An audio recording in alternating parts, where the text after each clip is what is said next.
சுகம் இளம் வயதினில் வந்த சுகம்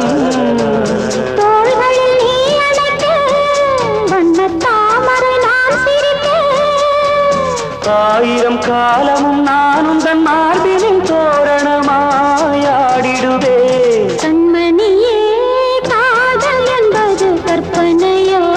காவியமோ கண்மறைந்த ஓவியமோ எத்தனை எத்தனை இன்பங்கள் நெஞ்சினில் பொங்குதம்மா பல் சுவையும் சொல்லுதம்மா